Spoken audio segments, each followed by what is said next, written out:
Washington. It had fitting features for a drama in the nation's capital, a celebrity chef, an opulent restaurant in Georgetown, a social club's after party, and the president's daughter.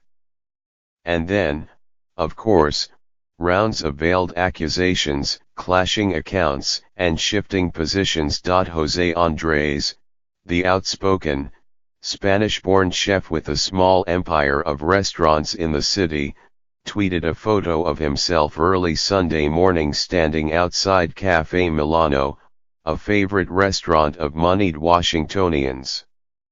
He claimed he had been denied entry to an after-party for the annual Alfalfa Club dinner, a gathering of political types known for speeches with self-deprecating humor. Mr.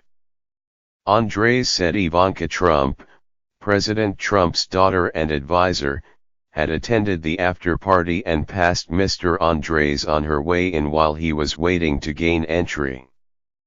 In his tweet, he hinted that she had asked the owner of the restaurant, Franco Nucci's, to keep him away. What really occurred outside the restaurant as Ms. Trump entered remained a subject of dispute among several people involved, and an encapsulation of much of Mr. Trump's Washington, unreliable narratives, petty feuds, and the sense that one family controls all. But Mr. Andrés's friends and colleagues immediately jumped to his aid.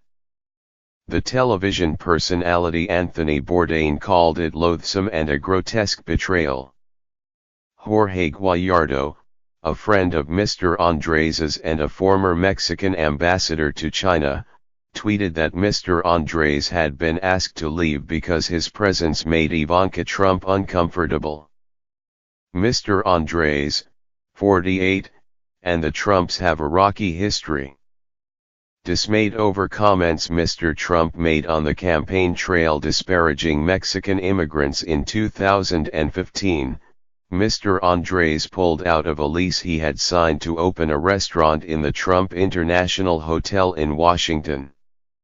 The parties settled a lawsuit last April. But Ms. Trump denied that she was behind the snub at Café Milano, an account backed up by the restaurant's owner. I had nothing to do with anything that transpired relating to him last night at the restaurant, Ms. Trump said in a statement. Mr. Andrés soon came to agree, it seemed. Just over 12 hours after his initial tweet, he tweeted again, thanking Ms. Trump, with whom he communicated by text on Sunday.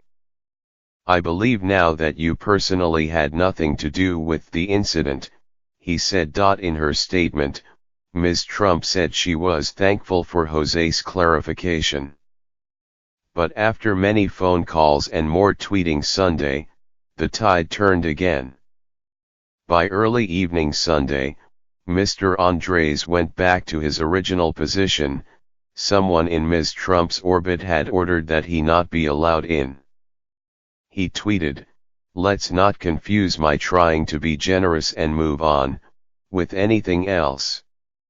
What happened happened and I stand by my account. I'm ready to move on." In a phone interview, Mr. Andrés said that guests had told him they saw Ms. Trump and Mr. Nucci's talking at the party. I was told I was not on the list. I was told I was not welcome, he said. I was told I was making people uncomfortable. He added, it didn't make any sense that I was the only one not allowed in. Mr. Andrés said that when he wrote in a tweet that Ms. Trump was not personally involved, it was an attempt to take the high road and offer Ms. Trump credence. I'm not a perfect boy, but I am a good boy, he said. On Sunday, there was still disagreement over whether Ms. Trump had talked to Mr. Nucci's. Mr.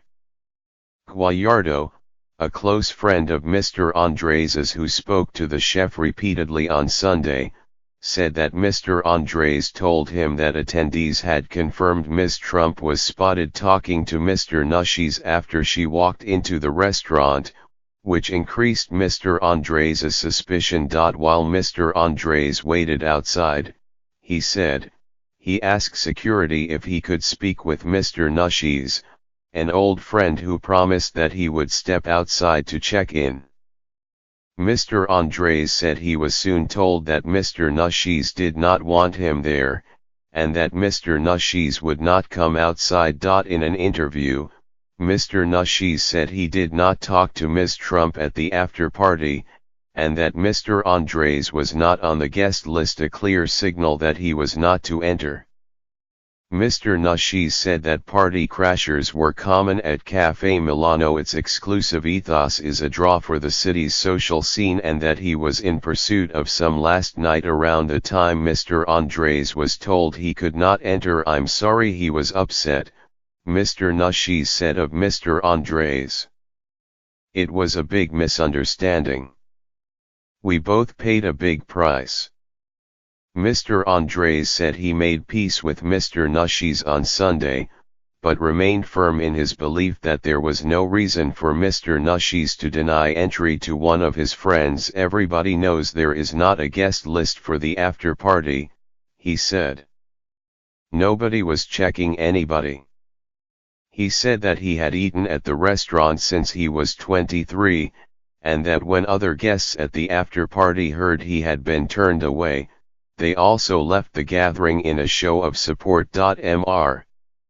Andrés and Ms. Trump have a relationship that predates the 2016 presidential election.